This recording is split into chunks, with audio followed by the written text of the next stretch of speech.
상계 5억 주고 장인. 네. 어떻게 선택하실 것 같아요? 분양민 식회 최신아입니다. 오늘도 윤수민 위원님과 함께 뉴타운에 대해서 얘기를 해보려고 하는데요. 안녕하세요. 안녕하십니까. 저는 NH농협은행 부동산 전문위원 윤수민이라고 합니다. 네, 저희가 그동안 몸값이 너무 높은 지역만 소개를 해드렸잖아요. 네, 그래서 맞습니다. 이번에는 조금 상대적으로 저렴하면서도 높은 미래 가치가 예상되는 곳을 좀 얘기를 해보려고 하는데요. 네. 바로 강북 지역에서 동북선 수혜를 받는 뉴타운들인데요. 어디죠? 네, 우선 동북선 경전철의 수혜 지역은 크게 두 개로 볼 수 있을 것 같아요. 물론 뭐 좀 더 있긴 하지만 일단 지금 관심을 받고 있는 지역은 장위 뉴타운 그리고 상계 뉴타운 이렇게 두 개로 볼 수 있습니다. 일단 동북선은 왕십리에서 상계까지 연결되는 철도인데요. 말 그대로 동북쪽에 위치하고 있다 해서 동북선이고 지금 지난해 7월에 착공을 했고 25년에 완공을 목표로 지금 공사 중에 있습니다. 장위 뉴타운 같은 경우에는요. 입지가 좋아요. 사실 좀 더 이제 다른 뉴타운들보다 서울 도심에 가까워서 입지가 좋은데 그만큼 교통편이 좀 안 좋다. 그러니까 좀 철도 교통이 안 좋다라는 평가를 많이 받았는데 6호선밖에 지금 들어오지 않고 그리고 끝까지 올라가면은 거의 한 1.5km 되거든요. 그러면은 거의 30분 이상 걸어서 가야 된다고 치면은 그런 부분들이 이제 동북선으로 많이 좋아질 거다라고 보여지고요. 네. 뭐 상계 뉴타운 같은 경우에는 이제 막 개발이 시작되는 그런 지역들이기 때문에 교통망 확충과 함께 약간 시너지 좀 측면에서 바라볼 필요가 있다 이렇게 보여집니다. 먼저 그러면 장위 뉴타운부터 들여다보겠습니다. 네. 그래서 여기는 이미 한바탕 개발이 진행된 걸로 알고 있는데 네. 조금 어때요? 일단 많이 입주가 지금 좀 진행이 되었고요. 일단 총 15개 구역인데 그 중에 3개 구역은 해제가 되었습니다. 정비사업 구역 해제가 되었고 지금 현재 12개 사업지가 있고 그리고 1, 2, 5, 6, 7 구역은 이미 입주까지 거의 완료가 된 상황입니다. 그런데 지금은 시즌 2 그래서 이제 14, 15 구역을 중심으로 해서 이제 새롭게 정말 2차전이다. 이제 입주 이제 재개발의 2차전이 시작되는 지역이다라고 보실 수 있을 것 같고요. 나머지 구역들이 이제 또 네. 속도를 내고 있으니까요. 네. 그리고 또 구역별로 입지라든지 특성이나 이런 것도 한번 얘기를 해주시면 좋을 것 같아요. 네. 일단 뭐 장위 뉴타운 아시는 것처럼 상당히 넓잖아요. 넓기 네. 때문에 15개 구역이 있는 지역이기 때문에 좀 특성이 좀 개별적으로 좀 나타나긴 하는데요. 일단은 뭐 조금 세대가 작긴 하지만 3구역도 바로 북서울 꿈에서 바로 앞이에요. 그리고 동북선 이제 전철역 들어오면은 여기서 가장 가까운 지역이 되기 때문에 거의 뭐 숲세권의 미래 역세권이다. 더블이다 그렇게 얘기를 하시고요. 네. 14구역은 입지는 조금 안 좋습니다. 왜냐하면 여기에서도 좀 멀고 조금 이제 가장 안쪽이기 때문에 그런데 그만큼 가격이 좋다. 네, 접근하기가 좀 더 쉽죠. 그러니까 그런 특성이 좀 있고요. 그만큼 투자 금액도 조금 적게 들어갈 수 있는 상황이고 15구역은 사실 지금도 역세권이죠. 6호선 상월공역 바로 네. 앞에 위치를 해 있는데 그만큼 이제 최근 사업 진행 속도가 아주 빨라지고 있는 지역이에요. 그래서 분위기가 되게 좋은 상황입니다. 마지막으로 8구역과 9구역 같은 경우에는 공공재개발 후보지고요.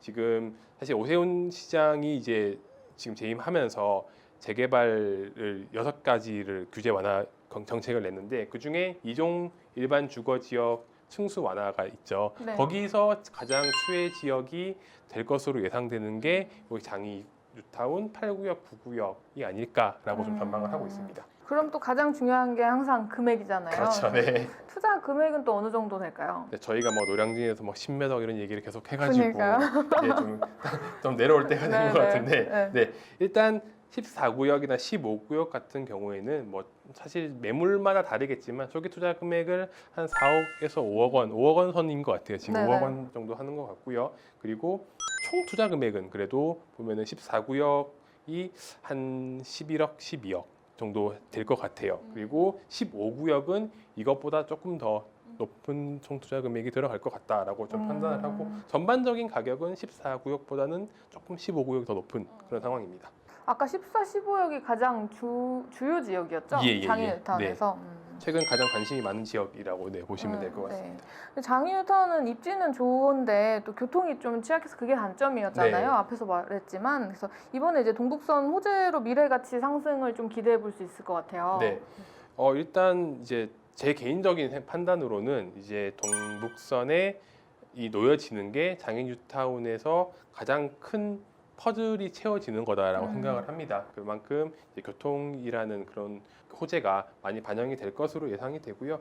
사실 지금 지역적인 특색을 봤을 때 인근 지역이랑 비교를 했을 때 가격이 뭐 15억 원까지는 상승하지 않을까라고 판단을 합니다. 물론 뭐 이거야 계속 앞으로 가격이 어떻게 되는가에 달라지겠지만요. 그 정도의 가치는 충분히 있다라고 판단을 하는 상황입니다. 네, 입주 시점에 그렇죠. 15억 네. 정도.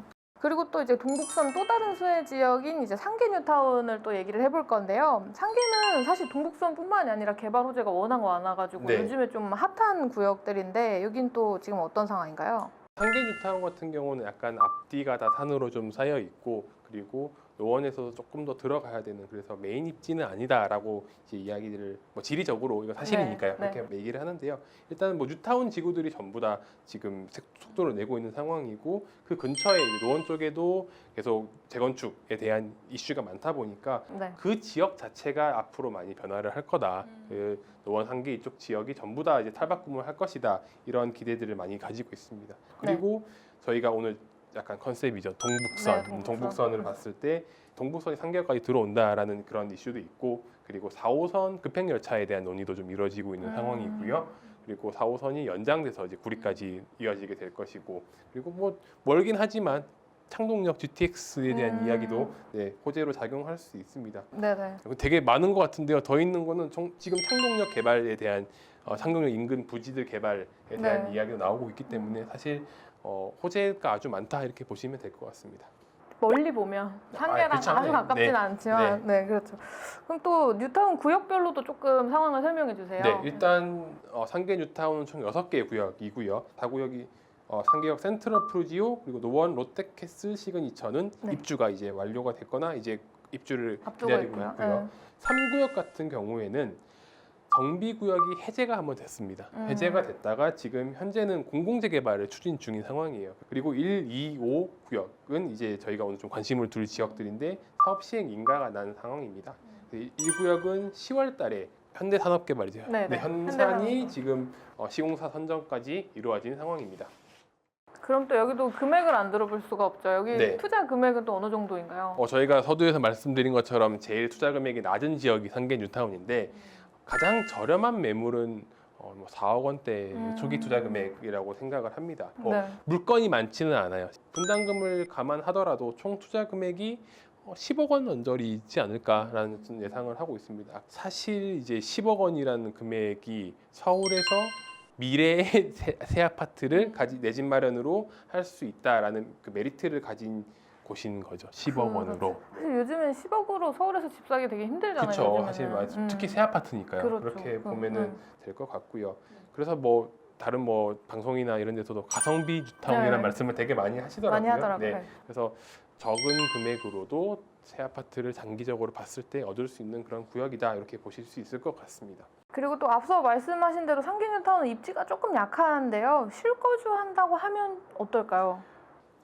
일단 지리적 조건을 본다면은 장위보다는 상계 뉴타운이 조금 이제 머니까 거리가 머니까 좀 약한 편이긴 합니다. 그런데 반대로 이제 중계 쪽에 이제 학원가들이 많잖아요. 뭐 저희가 뭐 서울에서 두 번째로 가는 학원가다, 목동 다음에 중계, 강남, 목동, 중계 이렇게 세 개를 뭐 말씀을 드리는데 일단 어린 자녀를 두신 분들 같은 경우에는 상계 뉴타운을 도리어 더 선호하시는 경향도 있는 것 같습니다. 일대 또 재건축까지 하면은 또 미래가치 상승 노려볼만 하고. 네, 앞으로 10년 후가 어떻게 변할지는 참 궁금하긴 해요. 정말 한번 싹 다 갈아엎어질 수 있지 않을까라고 생각이 됩니다. 그래서 얘기 나온 김에 이제 상계 뉴타운 일대 재건축 상황은 어떤지도 좀 궁금해요. 네. 좀 한번 짚어주시면 좋을 것 같아요. 일단 상계 주공이 총 거의 4만 가구예요. 4만 가구라는 감이 잘 안 올 정도 헬리오가 만 가구 좀 안 되니까 4만 가구면 헬리오 시트가 4개가 들어오는 거거든요. 그만큼 이제 재건축이 다 된다고 가정을 하면은 정말 초초 대규모의 주거 센터라고 표현할 수 있을 것 같아요. 그게 이제 들어오는데 동북선이 그리고 중계, 하계 그리고 월계 이렇게 다 지나가고 있는데 중계동 같은 경우에는 택지개발 예정지구를 비롯해서 뭐 중계, 주공, 재건축 다 앞두고 있어요. 아직까지 이걸 입주 시기가 언제가 될 것 같고 이런 거를 좀 논하기는 너무 시기상조인 것 같고요. 재건축이 되면서 이런 뉴타운들과 함께 같이 그 지역의 개발을 크게 일으킬 것이다. 이 정도로만 말씀을 드릴 수밖에 없는 상황이긴 한 것 같습니다. 아직 완전 초기 단계니까. 네, 너무 초기 단계라서. 네. 네. 그래서 장인 뉴타운이랑 상계 뉴타운을 알아봤는데요. 원래 분양미식회 공식 질문이 그렇죠. 뭐 여기에 가야 되는 이유는 네. 이렇게 여쭤봤었는데 오늘은 지역이 두 개니까 이렇게 여쭤볼게요. 네. 초기 투자금을 따졌을 때 이렇게 상계는 4억, 장인은 5억 정도였잖아요. 네. 그래서 요즘 밸런스 게임 혹시 아시죠? 네. 그래서 4억 주고 상계, 5억 주고 장인. 네. 어떻게 선택하실 것 같아요? 제가 뭐 이제 정말 저의 기준으로 보면은 저는 전 숲을 되게 좋아하는 편이라서 숲세권. 네, 숲세권인 장인 뉴타운 그리고 좀 출퇴근이 좀 짧아지잖아요. 아무래도 그래서 장인 뉴타운을 선택하고 싶은데 저 또한 이제 제가 아니고 제 자녀의 관점에서 이제 육아의 관점에서 선택을 해야 된다. 그러면은 상계 뉴타운으로 결정은 그렇게 나지 않을까. 상관가가 있어가지고. 네, 그렇죠. 아무래도 뭐 뉴타운 음. 입주하고 그렇게 됐을 때 뭐 제 애들 이제 키우는 상황들을 고려하면은 별로 저도 제 힘보다는 아이의 그런 영향이 클 것 같다라고 생각이 되고요.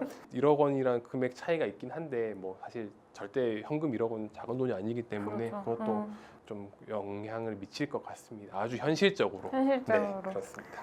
그렇군요. 네, 상계 뉴타운이랑 장인 뉴타운 알아봤고요. 다음에는 또 다른 뉴타운으로 함께 돌아오도록 하겠습니다. 오늘 영상이 유익하셨다면 좋아요, 구독, 알림 설정 부탁드립니다. 안녕. 감사합니다.